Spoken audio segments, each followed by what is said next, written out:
আমরা জানার চেষ্টা করব যে কদরের রাতগুলোতে আল্লাহর হাবিব সাল্লাল্লাহু আলাইহি ওয়াসাল্লাম কি কি আমল করতেন, কিভাবে তিনি কদরের রাতে ইবাদত করতেন। আমরা হাদিসের আলোকে জানতে পারি, প্রথম যে কাজটি আল্লাহ রাসূল সাল্লাল্লাহু আলাইহি ওয়াসাল্লাম করতেন, তিনি সারা রাত জেগে ইবাদত করতেন। পরিবারের লোকদেরকে ইবাদতের জন্য তাগিদ দিতেন। রমাদানের শেষ দশকের কদরের রাত ছাড়া, শেষ দশকের এই লাস্ট 10 ডেজ অফ রমাদান ছাড়া আল্লাহ রাসূল সাল্লাল্লাহু আলাইহি ওয়াসাল্লাম বছরে সারা রাত জেগে ইবাদত করেছেন এরকম কোনো নজির পাওয়া যায় না। তিনি প্রতিদিনই তাহাজ্জুদের সালাত আদায় করতেন, কিন্তু এশার সালাতের পরে তিনি ঘুমিয়ে যেতেন। ঘুম থেকে মাঝরাতে উঠে তাহাজ্জুদের সালাত আদায় করতেন। ফজরের আগে আবার সামান্য একটু পাওয়ার ন্যাপ নিতেন, এরপর আবার ফজরের সালাতের জন্য উঠতেন। এটা ছিল আল্লাহ রাসূল সাল্লাল্লাহু আলাইহি ওয়াসাল্লামের সারা বছরের রুটিন। কিন্তু এর এক্সেপশন ছিল, ব্যতিক্রম ছিল শুধু রমজানের শেষ 10 দিন। এই শেষ 10 দিন আসলে তিনি আর কাউকে চিনতেন না। তিনি পাগল পাড়া হয়ে যেতেন ইবাদত করার জন্য। হাদিসে এসেছে, ইদা দাখালাল আশরু আহিয়াল লাইলা ওয়া আইকাদা আহলা ওয়া জাদ্দা ওয়া শাদ্দাল মিজার। রমজানের শেষ দশক যখন আসতো, রাসূল সাল্লাল্লাহু আলাইহি ওয়াসাল্লাম সারা রাত জেগে ইবাদত করতেন, ঘুমাতেন না। শেষের এই দশকে বা 10টা দিনে তিনি ঘুমাতেন না। এবং তিনি ফ্যামিলি মেম্বারসদেরকে ডেকে তুলতেন, স্ত্রীদেরকে জাগাতেন যে উঠো ইবাদত করো। ওয়া জাদ্দা, এবং তিনি খুবই কোশেশ করতেন। ওয়া শাদ্দাল মিজার, এবং কোমরে গামছা বেঁধে নামতেন। এটা একটা মেটাফরিক ইউজ। আমরা যখন শক্ত ভারী কোনো কাজ করতে যাই তখন দেখবেন যে কোমরে কিছু একটা পাগড়ি পেঁচিয়ে নিলে, গামছা পেঁচিয়ে নিলে আমরা জোর পাই, হাতে খুব বল পাই। তো এটা উপমা হিসেবে, রূপক অর্থে এখানে বলা হয়েছে যে রাসূল সাল্লাল্লাহু আলাইহি ওয়াসাল্লাম এতটাই ইবাদতে মনোনিবেশ করতেন, কেমন যেন তিনি কোমরে গামছা বেঁধে ইবাদতে লেগে পড়েছেন। সুবহানাল্লাহি ওয়া বিহামদিহি। এবং আমরাও আরব বিশ্বে যখন ছিলাম আমরা দেখেছি যে শেষ 10 দিন মানুষ এমন ভাবে আবাদত করে, এমন ভাবে মসজিদমুখী, এতেকাফ, সালাত ইত্যাদি ইত্যাদি করে, যেন রাসূল সাল্লাল্লাহু আলাইহি ওয়াসাল্লামের সেই 10 দিনের এবাদতের জন্য নমুনা। তিনি সারা রাত জেগে থাকতেন, ফ্যামিলি মেম্বারসদেরকে এবাদতের জন্য তাগিদ করতেন, এবং তিনি কোমরে গামছা বেঁধে এবাদতে নামতেন। তাহলে কদরের রাতে তিনি কি করতেন? প্রথম আমরা জানতে পারলাম তিনি সারা রাত জেগে ইবাদত করতেন। 2 নম্বর হচ্ছে আল্লাহ রাসূল সাল্লাল্লাহু আলাইহি ওয়াসাল্লাম রমজানের শেষ দশকে এতেকাফ করতেন। প্রতি বছর তিনি রমাদানের শেষের 10টি দিন এতেকাফ করেছিলেন। হাদিসে এসেছে যে আল্লাহ রাসূল সাল্লাল্লাহু আলাইহি ওয়াসাল্লাম যতদিন বেঁচে ছিলেন, মৃত্যুর আগ পর্যন্ত রমাদানের শেষ দশকে এতেকাফ করতেন। আল্লাহ রাসূল সাল্লাল্লাহু আলাইহি ওয়াসাল্লামের ইন্তেকালের পরে ওনার স্ত্রীরা এতেকাফ করত। সহিহ বুখারীতে এসেছে।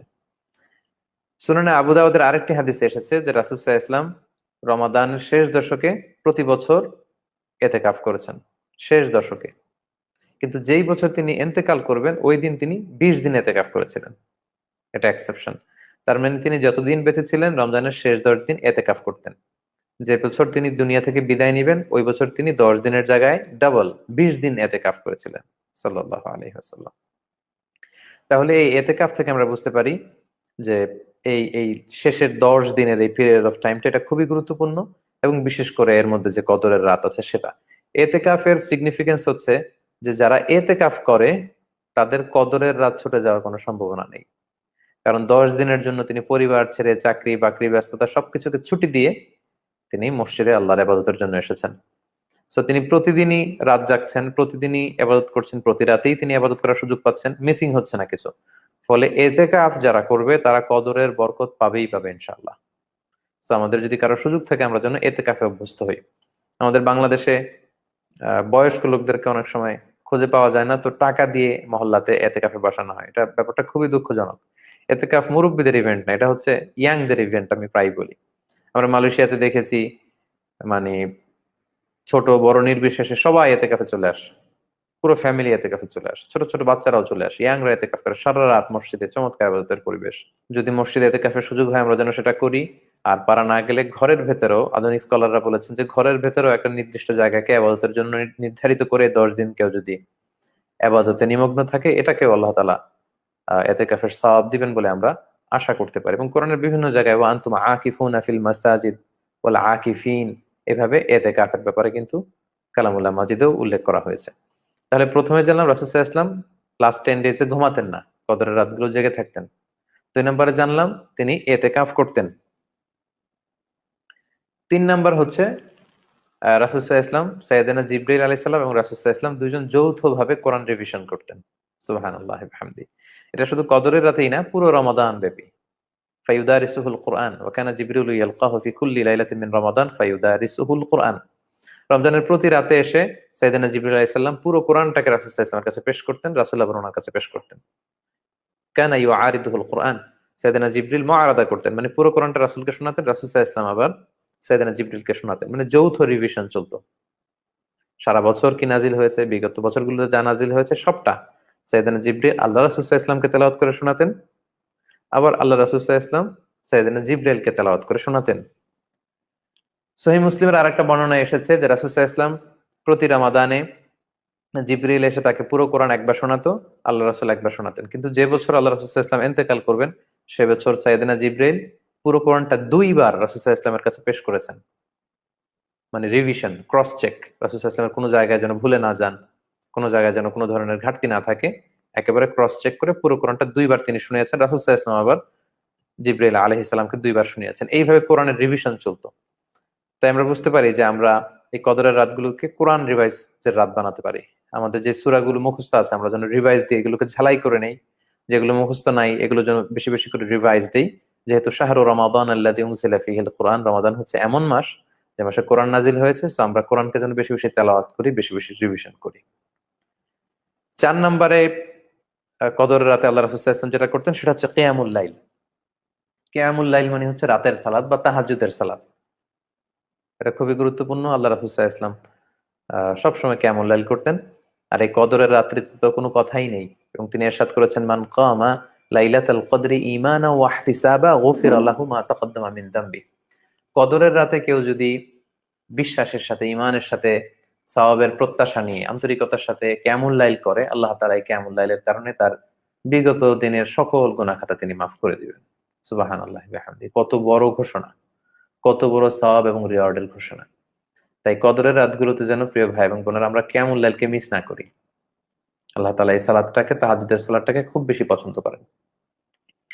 এই কদরের রাতগুলোতে রাসূল সাল্লাল্লাহু আলাইহি ওয়াসাল্লাম সারা রাত দাঁড়িয়ে, লম্বা সময় দাঁড়িয়ে তিনি কিয়ামুল লাইল করতেন। লম্বা, কত লম্বা এটা কল্পনাও করা যাবে না।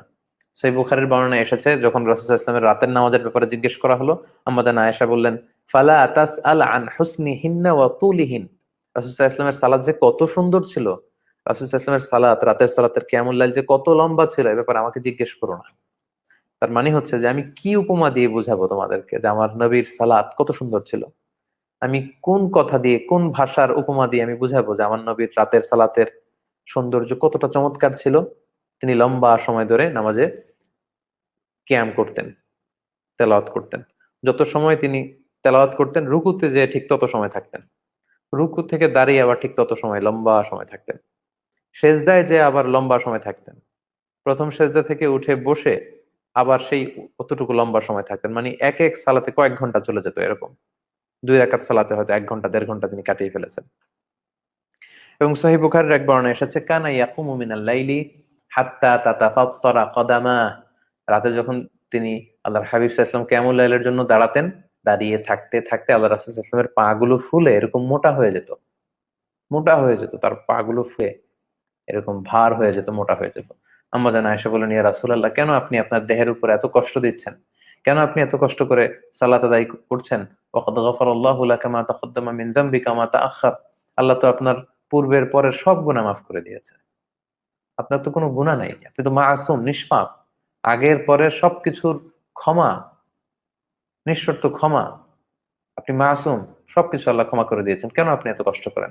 আল্লাহ রাসূল সাল্লাল্লাহু আলাইহি ওয়াসাল্লাম বললেন, আফালা উহিব্বু আন আকুনা আবদান শাকুরা।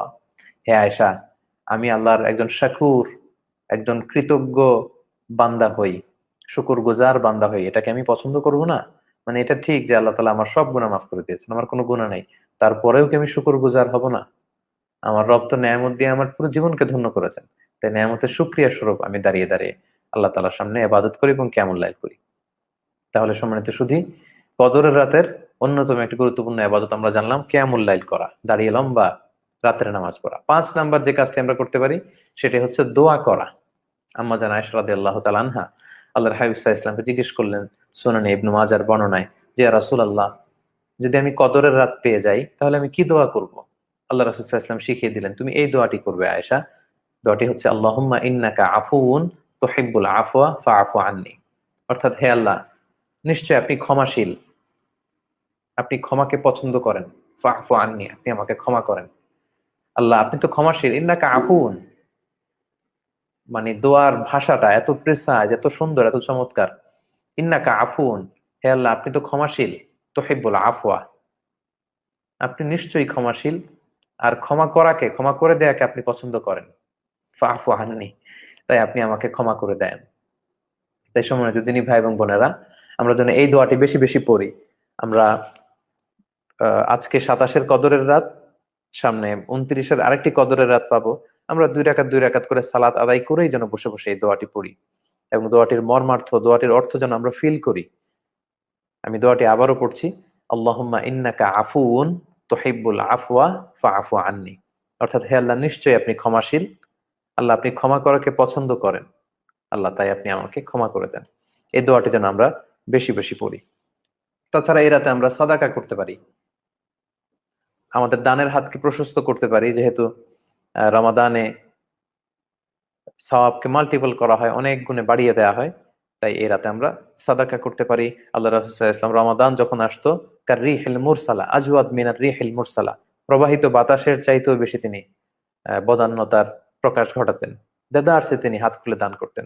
তাই এই রমাদানে, বিশেষ করে কদরের রাতগুলোতে যেন আমরা আমাদের দানের হাতগুলোকে প্রশস্ত করি, আমাদের জাকাত যদি বাকি থাকে জাকাত যেন আদায় করে নিই। তাহলে সম্মানিত সুধী, লাইলাতুল কদরি খায়রুম মিন আলফি শাহর, এই কদরের রাত হচ্ছে এমন রাত যেটা 1000 মাসের চেয়ে সেরা।